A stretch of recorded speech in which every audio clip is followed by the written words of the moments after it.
her breathing into the cold air. The room smelled faintly of disinfectant and quiet despair. Her eyes were closed, but her mind was wide awake. She could hear everything, every footstep, every breath, every word spoken near her. Marcus Blackwood stood beside her bed with his arms crossed, staring at her like she was already a memory. Lydia Crane leaned close to him, her hand resting lightly on his sleeve. They both wore black, not for mourning, for relief. "I never thought silence could feel so loud," Marcus said softly. "But now that she is finally gone, I can breathe again." Lydia smiled, the kind of smile that only appears when someone thinks they have won. "You deserve peace," she whispered. "You have carried so much weight for so long." Serena tried to move. Nothing happened. She tried to scream. No sound left her lips. Her body had betrayed her, but her mind was still alive. Marcus looked down at her pale face.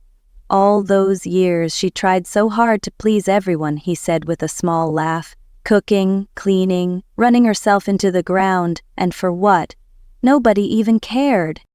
Lydia tilted her head. "She thought being useful would make her loved," she said. "Some women never learn."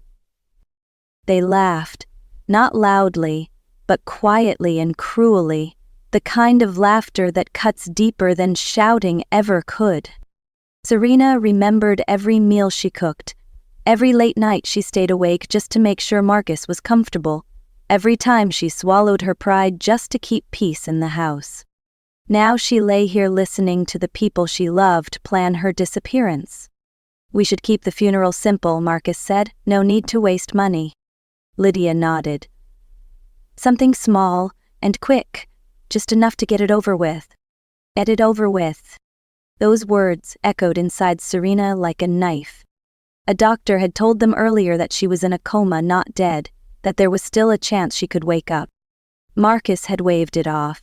"Let's be realistic," he had said. "She is already gone."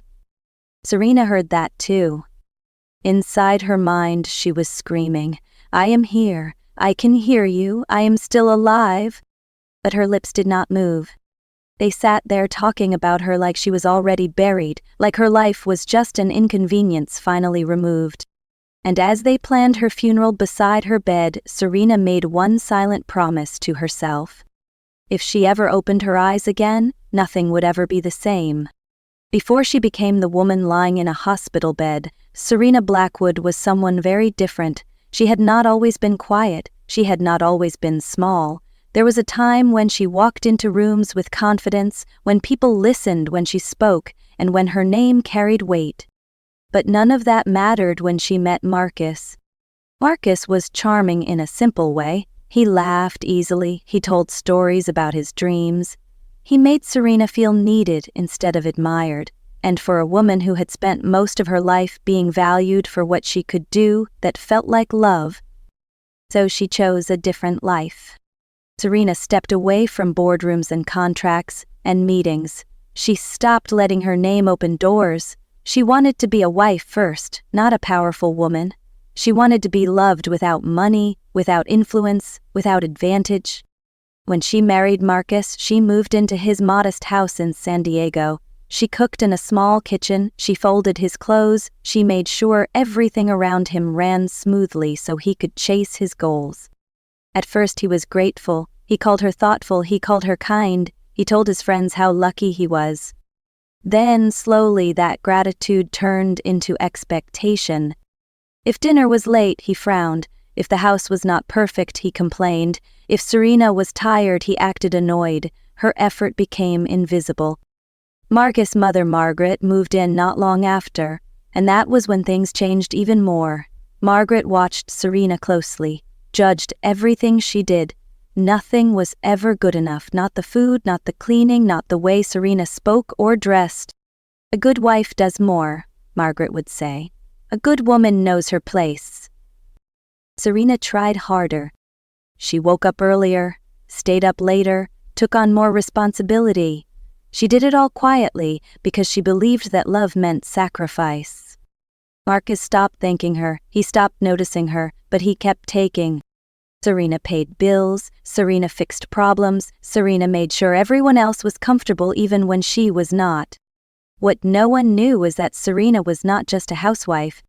Long before Marcus, she had built companies. She had signed contracts that changed lives. She owned shares in businesses that decided who succeeded and who failed. But she kept it all hidden. Because she wanted to know something. Would someone love her when she had nothing to give but herself? Now as she lay trapped inside her own body listening to Marcus talk about her like she was already dead, Serena finally had her answer. Serena did not need to open her eyes to see the truth. She heard it. It came in pieces at first, a voice too soft, a laugh that did not belong to her husband, a tone Marcus only used when he thought no one else mattered. Lydia Crane began visiting the hospital more often than Serena's own family. She never looked at Serena, not really, she looked at Marcus. They stood close, too close for people who were just friends. One afternoon when the room was quiet, Marcus leaned toward Lydia and whispered something that made her smile. Serena could not hear the words, but she felt the intimacy in the silence that followed. Then one day she did hear. "We cannot keep living like this," Marcus said quietly. "We have been waiting long enough." Lydia replied without hesitation. "Once she is gone, we can finally be together. No more hiding." Serena's mind burned. They were talking about her. Margaret Blackwood joined them later that day. She stood at the foot of the bed like a judge. "The doctor says she might wake up," Margaret said. "Right," Marcus replied. "That does not mean she will." "There is a 30-day policy," Margaret said. "After that, the family can decide." Decide. Serena screamed inside. Lydia crossed her arms. 30 days is not long," she said. "We have waited longer for less." Marcus nodded. "We cannot let this drag on forever."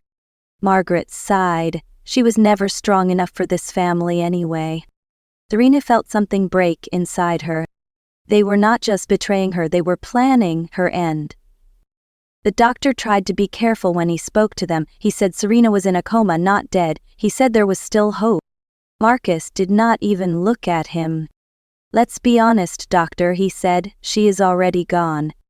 Serena heard that sentence clearly. It was not a mistake. It was not said in anger. It was said like a decision. And that was the moment Serena stopped being just a victim. Because when someone decides you are already dead, they stop caring what happens to you. And Serena knew then that if she ever woke up, she would never forget what she heard in that room. Time stopped for Serena, but cruelty did not. Days passed in a strange, slow rhythm. Morning light crept through the hospital window, then faded into long nights filled with quiet machines and distant footsteps. Serena lay still through all of it. Her body did not move, but her mind never rested. She began to count the days. 1, 2, 3. Every day Marcus came. He never held her hand, he never whispered her name. He sat beside the bed like someone waiting for a problem to go away. "She was always so desperate," he said one afternoon, "always trying to impress my family. Like that would make her worth something." Lydia laughed softly. "Some women think suffering is love." Serena wanted to scream. She wanted to tell them that she worked because she believed in them, that she gave everything because she thought that was what love meant. But her body stayed silent. Margaret visited less often, but when she did, her words cut deeper than Marcus and Lydia combined. "She brought this on herself," Margaret said.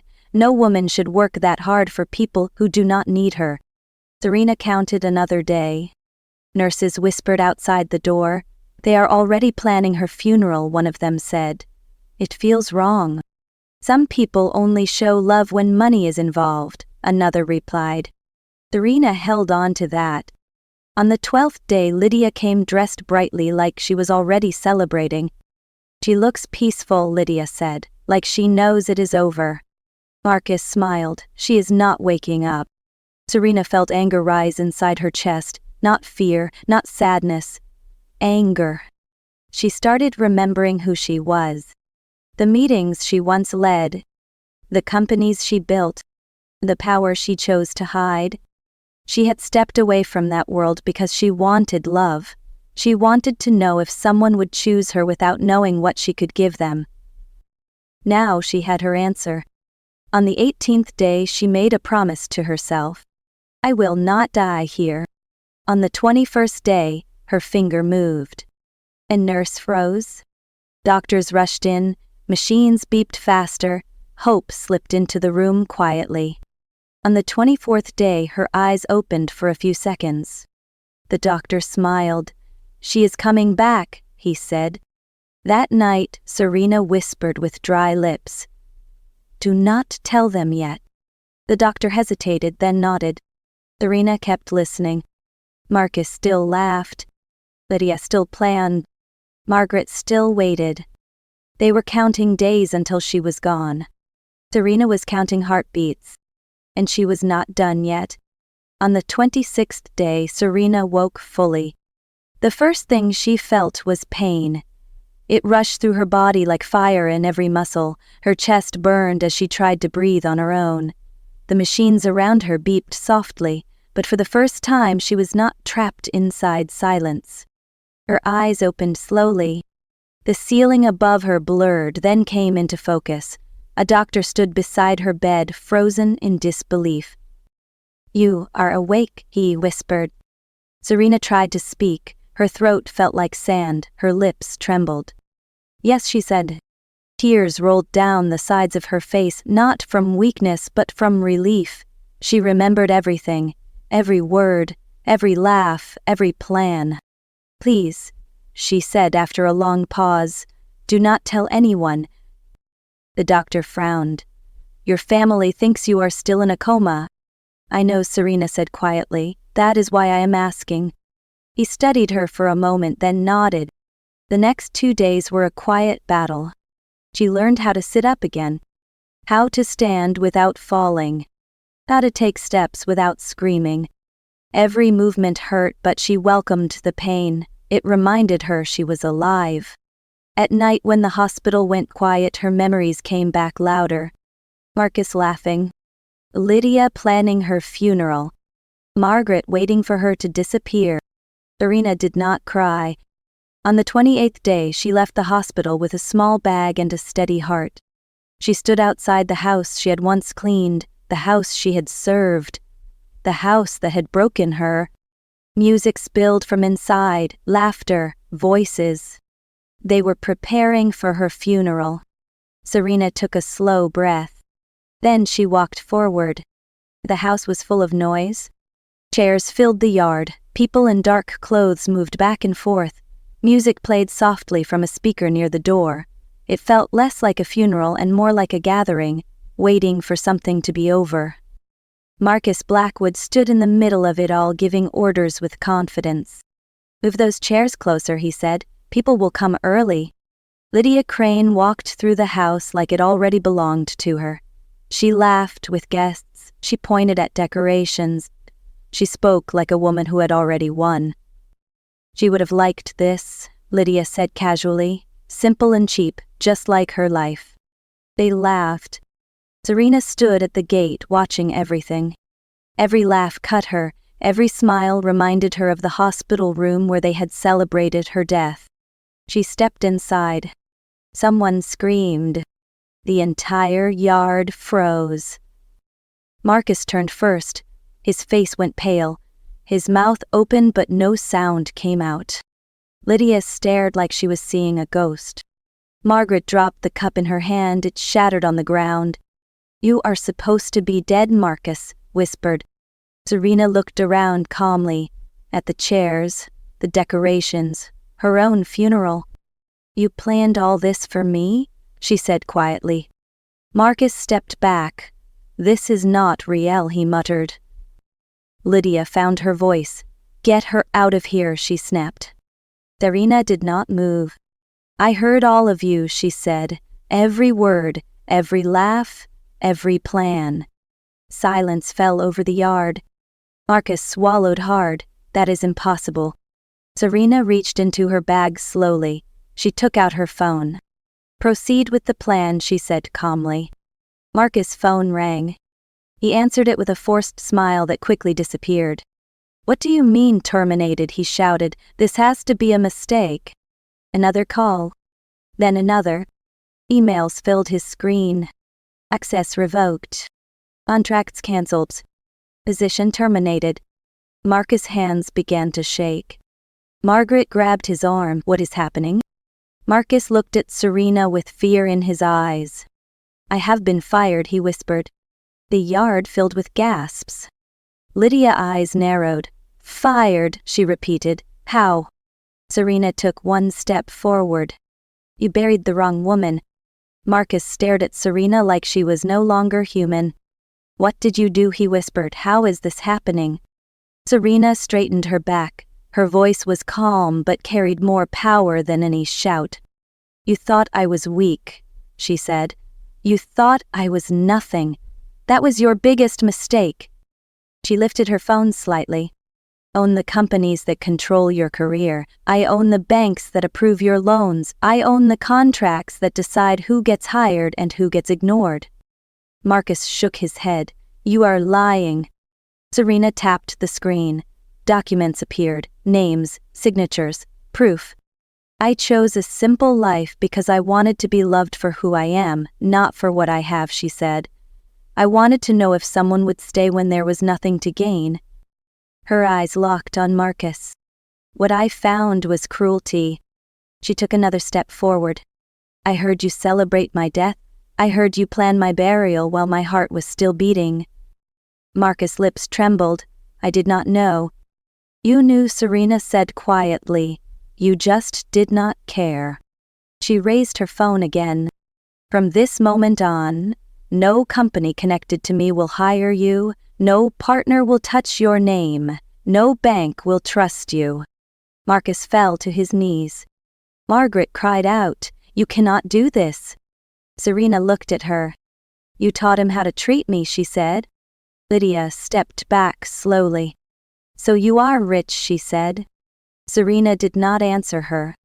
Marcus' voice broke. Please forgive me. Serena did not move. You buried me while I was still breathing, she said. And now you will live knowing that the woman you tried to erase is the one who closed every door you will ever knock on. Lydia looked at Marcus with new eyes. All this time, she said slowly, you told me you had money. Marcus said nothing. You told me you were secure, she continued. You told me you were powerful. Still nothing. Lydia laughed bitterly. So you have nothing now. She picked up her bag. Stayed because of your future, she said, not because of you. Then she walked away without looking back. Marcus watched her leave like something inside him had finally shattered. Margaret rushed towards Serena, crying. We were wrong, she said. Please do not do this. Serena did not raise her voice. You planned my funeral while I was still alive, she replied. Marcus crawled forward. I loved you, he sobbed. Serena looked at him. Love does not sound like laughter beside a hospital bed. The yard was silent. Marcus sat on the ground, shaking. His world had collapsed in front of everyone. Serena turned away from him. I am done, she said quietly. She walked past the chairs, past the decorations, past the people who had come to bury her. No one followed. No one spoke. The only sound left was the echo of everything Marcus had lost. Months passed and the world moved on. Serena Blackwood did not return to the life she had left behind. She did not go back to that house. She did not look for closure from people who had already shown her who they were. She traveled. She worked. She lived on her own terms. Her companies grew stronger, her name carried weight again, not because she demanded respect but because she had earned it. Marcus Blackwood became a story people whispered about. No company would hire him, no partner would trust him, friends disappeared, doors closed. Margaret moved away quietly, the house was sold. Serena never reached out. She did not need revenge anymore. She had the truth. And the truth was that the people who celebrate your fall are the same ones who fear your rise. Some people only show you who they are when they think you have no power left, when they believe you are weak, when they think you cannot fight back. That is when their true character appears.